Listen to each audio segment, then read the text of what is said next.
तो आपका बहुत बहुत स्वागत है दोस्तों। आज हम पढ़ेंगे कक्षा 10 यानी क्लास 10 की इंग्लिश। ठीक है, क्लास 10 की इंग्लिश कहाँ से कौन कौन क्वेश्चन आता है, पेपर आपके आने वाले हैं। ठीक है, तो इन चीज़ों को हम पढ़ लेंगे, कहाँ से कौन कौन सा क्वेश्चन आता है और क्वेश्चन किस प्रकार के पूछे जाते हैं। एक एक चीज़ को पढ़ने के लिए हमें पढ़ना सबसे पहले कि आखिर एग्जाम में क्या क्या आता है। ठीक है, तो देखिए ये सब्जेक्ट जो हम आज पढ़ाने जा रहे हैं वो है इंग्लिश, है ना। क्लास 10 है और अगर हम सेशन की बात करेंगे तो सेशन या यहाँ पर जो 2024-25 में जो सिलेबस चल रहा था वही सेम सिलेबस है। ठीक है, तो यहाँ पर देखिए 70 मार्क्स का आपका पेपर आएगा और पेपर का आपका जो डिवाइडेशन है वो 4 पार्ट में। कितने पार्ट में? 4 पार्ट में। पहला है आपका रीडिंग स्किल, दूसरा क्या है राइटिंग स्किल, है ना, तीसरा क्या है ग्रामर है और चौथा जो है वो लिटरेचर है ना।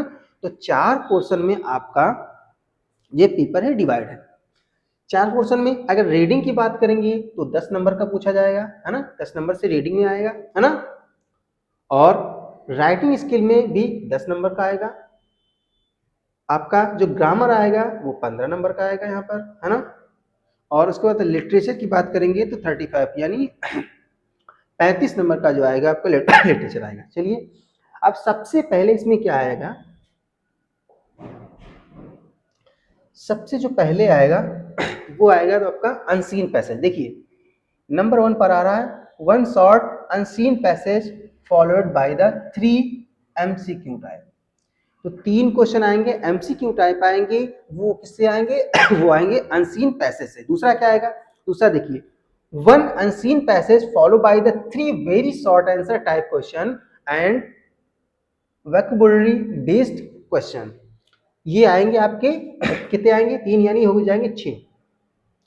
तो इस प्रकार से एक क्वेश्चन ये वाला आएगा, है ना, 3 यहाँ पर आएंगे यानी ये आएंगे कितने 3 क्वेश्चन 2 नंबर के आएंगे और ये आ जाएगा आपका, तो टोटल हो जाएंगे आपके 10 नंबर। ठीक है भाई, 3 क्वेश्चन एमसीक्यू टाइप एक नंबर के आएंगे, जो आपके वन लाइनर क्वेश्चन है या वेरी शॉर्ट क्वेश्चन है वो कितने हैं, वो आ जाएंगे 3 क्वेश्चन जो 2 नंबर के होंगे 6 नंबर का हो जाएगा। एक आपका वोकैबुलरी वाला आ जाएगा तो हो जाएंगे टोटल 10 नंबर्स। फिर राइटिंग स्किल में क्या आएगा, तो राइटिंग स्किल में आएगा लेटर आ जाएंगे, ठीक है, एक ऐसे आ जाएगा, है ना। तो ये 2 चीजें आएंगी, ये भी 10 नंबर की होंगी। ठीक है, ग्रामर में क्या आएगा, तो ग्रामर में आ जाएगा आपका part of speech, tense, article, reordering, है ना, स्पेलिंग, ये सब चीजें आएंगी। और इसके अलावा ग्रामर में 3 very short answer type question based on the narration wise punctuation. देखिए नरेशन आएगा यानी डायरेक्ट इनडायरेक्ट आएगा, वॉइस आ जाएगा यानी एक्टिव वॉइस पैसिव वॉइस में से, फिर पंक्चुएशन आएगा। ठीक है, ये आएगा, ये कितने आएंगे 2 नंबर का होगा ये। और एक 4 नंबर का जो आएगा वो आएगा translate of a short passage from Hindi to English. ठीक है, इसमें से 4 सेंटेंस आएंगे और प्रत्येक जो सेंटेंस होगा वो 1 नंबर का होगा। इस प्रकार से आपको 4 नंबर यहाँ पर मिलेंगे और कुल टोटल की बात की जाए तो ग्रामर से आएंगे आपके 15 नंबर। कितने नंबर आएंगे 15 नंबर। क्लियर हुआ, तो इस प्रकार से आपका पैसेज रहेगा। फिर आपका लिटरेचर आएगा, लिटरेचर में फर्स्ट फ्लाइट, है ना, यानी प्रोज के बारे में पूछा जाएगा, पोएट्री पूछा जाएगा, फुटप्रिंट्स विदाउट फीट यानी आपका सप्लीमेंट्री आएगा। तो ये चीजें आएंगी। चलिए हम क्या करते हैं सॉरी दोस्तों, अब हम पढ़ लेते हैं स्टार्टिंग से। यानी सबसे पहले क्या करेंगे, जो पैसेज आपके एग्जाम में आने वाले हैं इंपॉर्टेंट, उनको पढ़ेंगे और किस प्रकार से आपको क्वेश्चन का आंसर देना है, इन चीजों को हम लोग पढ़ेंगे। ठीक है, चलिए ये है सेक्शन 1 और सेक्शन 1 में लगभग हम 2 या 3 पैसेज को पढ़ेंगे। तो ये आपका है सेक्शन 1 ए रीडिंग स्किल, है ना, रीडिंग के बारे में पढ़ेंगे। और रीडिंग स्किल में सबसे पहले हम पढ़ेंगे comprehensions of the unseen passages.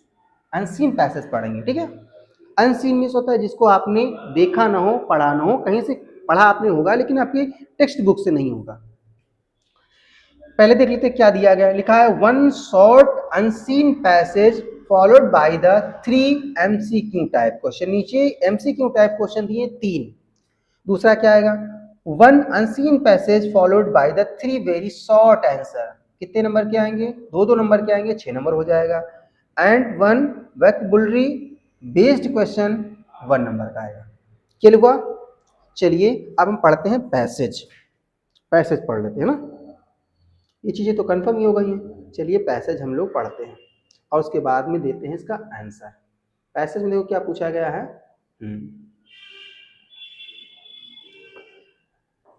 पूछा गया है सॉल्व, ये सॉल्व है, ठीक है। लिखा है Robert Bruce was the king of Scotland. Robert जो ब्रूस थे वो स्कॉटलैंड के राजा थे, किंग थे। ही फाउट, फाइट का सेकेंड फॉर्म है फाउट। वो लड़े, क्या लड़े? Bravely to free his country from the English. यानी पहले अंग्रेजों का बोलबाला था तो अंग्रेजों से भारत को भी आजादी मिली थी, तो इसीलिए अपने देश को आजाद कराने के लिए भी स्कॉटलैंड भी अंग्रेजों के अधीन था, तो स्कॉटलैंड को आजाद कराने के लिए, अपने देश को आजाद कराने के लिए इन्होंने बहादुरी पूर्वक लड़ाई की, है ना। फाउट माने होता है लड़ना, ब्रेवली मीन्स होता है बहादुरी पूर्वक, है ना। बट मीन्स होता है किंतु। वॉज बैडली डिफीटेड, लेकिन ये बुरी तरह से हार गए। डिफीटेड माने हार जाना, बुरी तरह से हार गए। ही hide himself in the mountains. इन्होंने क्या किया? अपने आप को माउंटेन्स में छिपा लिया, माउंटेन्स में छिप गए, जंगलों में छिप गए, है ना। अंग्रेजों की सेना बहुत बड़ी थी, ये जंगलों में छिप गए। वन डे व्हेन, थोड़ा सा छोटा कर लेते हैं, थोड़ा सा सॉरी, पेन थोड़ा सा छोटा कर लेते हैं। अब ठीक है। चलिए, व्हेन हिडिंग इन अ केव, जब वो गुफा में छिपे हुए थे। केव माने होता गुफा। फेल्ट वेरी डाउन हार्टेड, है ना, बहुत ही हतोत्साहित थे, बहुत ही परेशान थे। He made up his mind, उन्होंने सोचा, माइंड बनाया, उन्होंने प्लान बनाया, to give up his struggle. उन्होंने कहा कि ऐसा है, अब हम लड़ाई नहीं कर सकते हैं, हम लड़ाई को त्याग देंगे और हम आत्मसमर्पण कर देंगे। देन ही सॉ, फिर क्या हुआ? उन्होंने देखा, क्या देखा? स्पाइडर, एक मकड़ी को देखा। ट्राइंग टू स्विंग, स्विंग क्या हो? बुनना, बुन रही थी। क्या बुन रही थी? यानी स्विंग माने चढ़ना। Itself upon a long threads to the roof of the cave, तो वो चढ़ रही थी, स्पाइडर मकड़ी चढ़ रही थी, है ना। Itself upon a long thread to the roof of the cave. तो देखिए, itself upon a long thread, thread माने होता है धागा। एक जो मकड़ी होती है ना, मकड़ी एक उसका धागा होता है, धागा ये समझ लीजिए कि जाला, एक जाले पर मकड़ी लटकी हुई है रूफ से, रूफ से एक, केवल एक जाले से, है ना, एक जाले से मकड़ी लटकी हुई है और उसे ट्राई कर रही है, चढ़ने का प्रयास कर रही है कि वो रूफ पर पहुंच जाए। रूफ, रूफ माने क्या होता है? छत, यानी छत पर पहुंचने का प्रयास कर रही केवल एक धागे से। Of the queue, it tried and tried, बार बार वो गिर जा रही थी, बार बार गिर जाए, और एक ही धागा था, एक ही जाल था केवल। बट ऑलवेज फेल्ट शॉर्ट, लेकिन कुछ ही समय के पश्चात में फिर वो खड़ी हो जाती थी और फिर वही काम करने लगती थी। Bruce watch the little insect effort, है ना। अब ब्रूटस जो था, ये जो ब्रूस था, ये क्या कर रहा था? इन चीजों को देख रहा था कि ये छोटी सी मकड़ी, छोटा सा जीव कितना प्रयास कर रहा है। एट द 9th अटेम्प्ट, और 9th अटेम्प्ट यानी 9वें प्रयास में, है ना, वो चढ़ गई। Bro cried the Bruce, Brutus जो था, ब्रूस जो था, वो बहुत तेजी से चिल्लाया। बहादुर ब्रो, उसने जैसे ही मकड़ी चढ़ जाती है वो जो है बहुत ही चिल्लाता है, खुश होता है, कहता है well done, surely I can go on the trying like the spider. जब ये छोटा सा जीव इतना प्रयास कर सकता है तो आखिर मैं क्यों नहीं कर सकता हूं। उसने सोचा कि मैं फिर से प्रयास करूंगा। आई विल ट्राई अगेन, मैं भी एक बार फिर से प्रयास करूंगा। आई विल ट्राई अगेन, फिर मैं प्रयास करूंगा। मैं बार बार प्रयास करता रहूंगा जब तक मैं सफल नहीं होऊंगा, है ना। And he did succeed and made his country free, और अंत में क्या होता है? अंततः वह अपने देश को आजाद करा देता है और अंग्रेजों को अपने देश से भगा देता है। तो ये कहानी थी किसकी, ब्रूटस की, ठीक है, ब्रूस की। पहला क्वेश्चन देखो, इस प्रकार से क्वेश्चन पूछे जाएंगे। Sorry. King Bruce too had to hide himself. Had to hide, कहाँ छुपाया था अपने आप को, है ना। किंग ब्रूस ब्रूस ने अपने आप को कहाँ छिपाया था, मैंने बताया था जंगल में छिपाया था, स्कूल में छिपाया था, फैक्ट्री में छिपाया था, या फिर इन द माउंटेन में छिपाया था, है ना। आपने अगर कहानी सुनी है तो आपको पता है कहाँ छिपाया था, माउंटेन में। आंसर नंबर इसका क्या सही हो जाएगा, सी। आंसर नंबर इसका क्या सही हो जाएगा, सी। ठीक है। दूसरा क्वेश्चन देखो, दूसरा क्या पूछा गया, दूसरा पूछा गया है,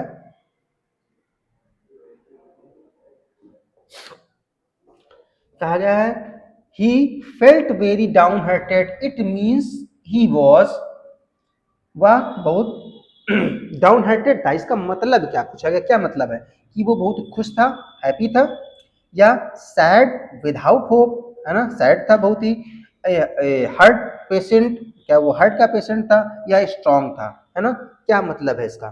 तो इसको देखो, ऑप्शन नंबर सही है बी, वो क्या सैड हो गया था, बहुत ही परेशान हो गया था, है ना। ऑप्शन नंबर सही है B, he felt very down hearted, it means he was sad and without hope, यानी उसकी कोई भी आशा नहीं बची हुई थी।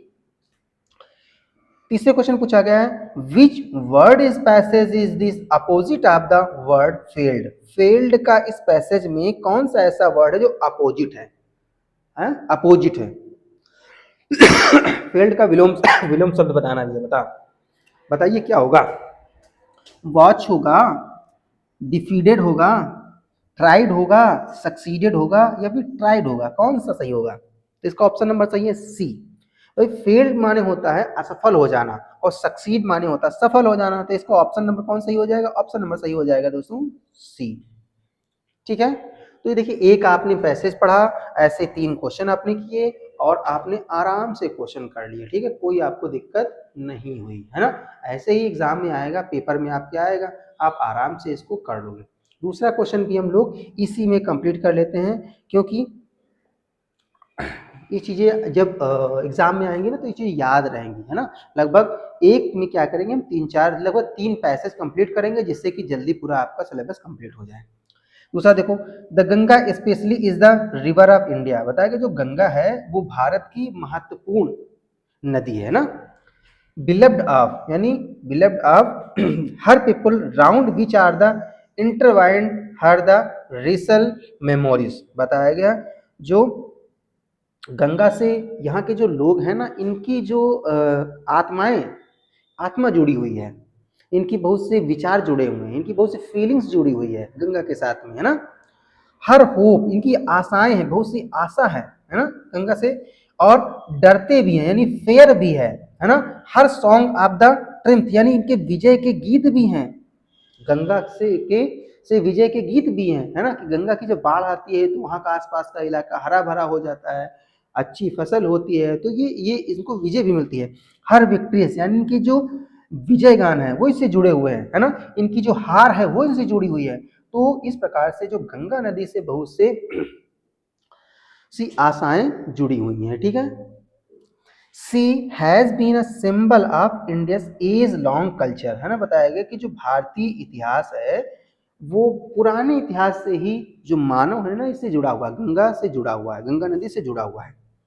And civilizations ever changing ever flowing and yet ever the same Ganga, है ना। बताया गया कभी जो गंगा जो स्वरूप, जिस प्रकार से गंगा का स्वरूप कभी कभी देखो बहुत ही संकीर्ण हो जाता है, यानी कम पानी रह जाता है ना। बताया गया सिविलाइजेशंस इवर चेंजिंग, ये जो गंगा का मोड है ना वो बदलता रहता है। इवर फ्लोइंग, कभी कभी बहुत तेजी से फ्लो होने लगता है, बहुत तेजी से चलता है ना। और कभी कभी सेम रहता है, एक जैसा रहता है। तो बहुत सी आशाएं जुड़ी हुई हैं, और उनका जो स्वरूप होता है गंगा का, वह मानसून में बहुत तेजी से बहने लगती है, बहुत ज्यादा चारों तरफ पानी पानी होता है ना। फिर जब ठंडक का मौसम आता है तो संकीर्ण हो जाती है, कम, है ना, कम पानी उनमें होता है। तो इस प्रकार से चीजें बताएगी पैसेज 2 में।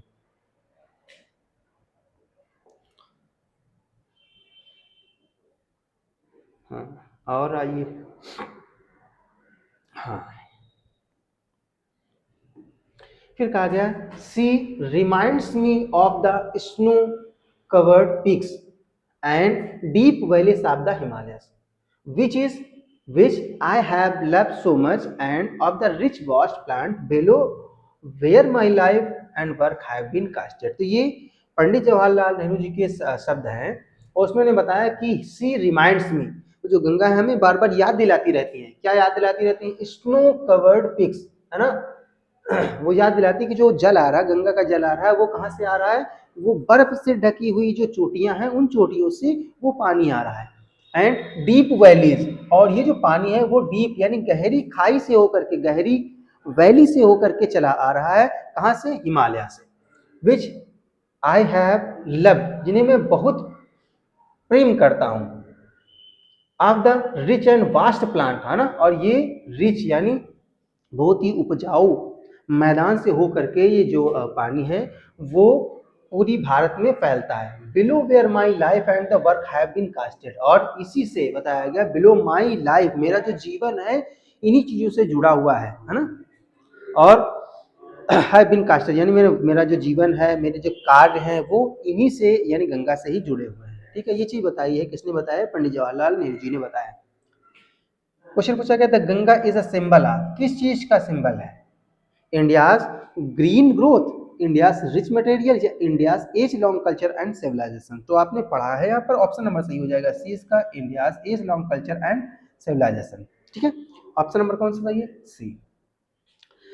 What are the things loved by the author mention in the given passage.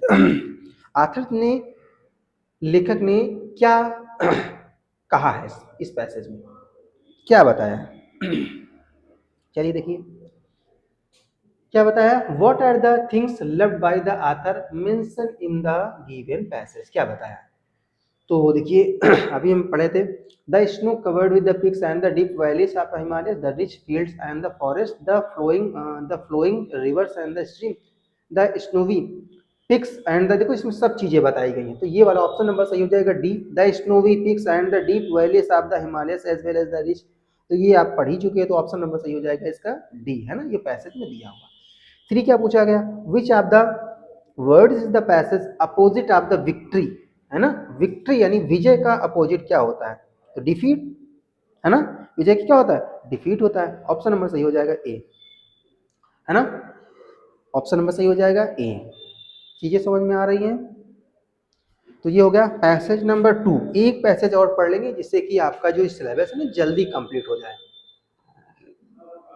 चलिए ये वाला भी पढ़ लेते हैं, है ना। थोड़ा सा समय और दीजिए, ये भी पढ़ लेते हैं जिससे कि जल्दी आपका सिलेबस कंप्लीट हो जाए। अभी बहुत चीजें पढ़नी है, सॉरी खांसी आ रही, थोड़ा मैनेज करना है आप लोगों को। तो सॉल्व पैसेज नंबर 3 पूछा गया in olden days in England, यानी पुराने समय में जो इंग्लैंड था, the law were the very cruel, जो वहाँ के लॉ थे ना, वहाँ का जो नियम थे, वहाँ के जो कानून थे वो कैसे थे? वो वेरी क्रूल थे, बहुत से क्रूल थे, यानी क्या है, बहुत खतरनाक थे, निर्दयी थे, है ना। किसी को भी किसी भी प्रकार का दंड दिया जा सकता है ओल्डन डेज में। A man could be hanged for the very small offence, यानी अगर कोई भी छोटा सा भी मामला हो जाता था तो मनुष्य को फांसी दे दी जाती थी, लटका दिया जाता था। छोटे से मामले यानी छोटी सी भी गलती के लिए उसको मौत की सजा दी जाती थी। The sheriffs who were the the keepers of the law were ignorant men and would hang a man on the little or no evidence, है ना। बताया गया जो उस समय के शेरिफ थे, शेरिफ माने जो न्यायाधीश थे, वो क्या करते थे? वो who were the keeper, उस समय जो न्यायाधीश थे वो कानून के रखवाले थे, है ना। और वो क्या करते थे? इग्नोरेंट मैन, वो मनुष्य को प्राथमिकता नहीं देते थे, बल्कि किसको प्राथमिकता देते थे? अपने बनाए हुए लॉ को प्राथमिकता देते थे। And would hanged a man on the little और द नो एविडेंस, है ना। यानी छोटे से छोटे कार्य के लिए उनको हैंग कर देते थे, यानी फांसी की सजा सुना देते थे। ऑफन प्रायः क्या होता था, कभी कभी when a man feared some punishment from the sheriff he would run away from the forest, है ना। कभी कभी ये होता था कि इन चीजों से बचने के लिए जब कोई भी आदमी गलती कर देता था तो इससे बचने के लिए वो क्या करता था, इस पनिशमेंट से बचने के लिए, है ना, वो तो क्या करता था, वो जंगल की ओर भाग जाता था। He would run away to the forest, है ना, वो जंगल की ओर भाग जाता था। ठीक है। in the forest would join the company of the other men who had come there like him, है ना, बताया गया वहां पर अन्य भी ऐसे लोग हुआ करते थे, उनके साथ में वो एक कंपनी ज्वाइन कर लेता था, उनके साथ में रहने लगता था, है ना। तो who had come there the like him, बताया गया जो उन्हीं प्रकार से जो भागे हुए कुछ और अन्य व्यक्ति होते थे उन्हीं के साथ में वो रहने लगता था। सच man where called the outlaws, और इनको क्या बोला जाता था, इनको आउटलॉस बोला जाता था, है ना, जो नियमों का पालन नहीं करते थे। They made their living by hunting deer और robbing travellers on the highway, है ना। तो बताया गया वो क्या करते थे, जो यात्री होते थे उनको लूटते थे, है ना, और पक्षियों को मारते थे, जानवरों को मारते थे, पत्तियों को खाते थे, है ना, इस प्रकार से वो अपना काम चलाते थे, है ना, इसे ट्राइब होते हैं सब, है ना। तो ये हुआ पैसेज। अब पैसेज का आंसर देख लेते हैं।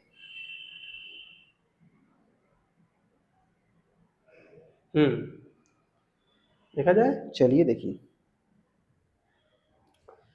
पहला question, what was the punishment for the small offence England during the olden days, यानी किस प्रकार का ऑफेंस यानी किस प्रकार का दंड दिया जाता था। इन प्रिजनमेंट, उनको क्या कैद कैद में डाल दिया जाता था, फाइन, उन पर फाइन लगाया जाता था, या एक्सिल उनको वनवास दे दिया जाता था। नहीं, क्या किया जाता था, ऑप्शन नंबर सही हो जाएगा डी, हैंगिंग कर दिया जाता, फांसी की सजा सुनाई जाती थी। Hanging, hanging was the punishment of the small offence in England during the olden days. ठीक है, ऑप्शन नंबर कौन सही हुआ, डी। दूसरा question, who were the keepers of the law in the England during the olden days, कौन keeper होता था वहां का, रखवाला कौन होता था, न्यायाधीश कौन होता था, जज होता था, लॉयर होता था, शरीफ होता था, या फिर पॉलिटिशियन होता था, कौन होता था, शरीफ होता था। ठीक है, ऑप्शन नंबर सही हो जाएगा बी। तीसरे क्वेश्चन पूछा गया है विच वाई, तीसरा पूछा गया why a man run away from the forest during the, why did a man run away to the forest during the olden days of England, है ना, कौन सा ऑप्शन सही हो जाएगा। तो देखो बताएगा, to join the army, army join करने के लिए भाग जाता था, डियर यानी हिरण को का शिकार करने के लिए भाग जाता था, या ट्रेवलरों को यात्रियों को लूटने के लिए, है ना। तो नहीं, ऑप्शन नंबर सही हो जाएगा D, to escape the punishment from the sheriff, option number सही हो जाएगा डी, है ना। तो इस प्रकार से हम लोगों ने आज 3 पैसेज पढ़े हैं, 3 पैसेज पढ़े हैं, इंपॉर्टेंट पैसेज हैं, एग्जाम में आपके आ सकते हैं। ऐसे क्या करेंगे, कुछ पैसेज और पढ़ लेंगे और 3-4 वीडियो केवल पैसेज की रहेगी, फिर हम डायरेक्ट इनडायरेक्ट पढ़ेंगे, एक पैसिव वॉइस पढ़ेंगे, सारी चीज़ों को हम धीरे धीरे क्या कंप्लीट करेंगे। ठीक है, इसके लिए क्या चाहिए, अधिक से अधिक आप लोग शेयर कीजिए वीडियो को और चैनल को सब्सक्राइब कीजिए। मिलते हैं अगली वीडियो में, सारे वीडियो आपको मिलेंगे, मैथ का भी मिलेगा, है ना, और इंग्लिश का भी मिलेगा, साइंस भी मिलेगा, है ना, हाई स्कूल इंटर सारे आपको मिलेंगे। ठीक है, मिलते हैं अगली वीडियो, धन्यवाद।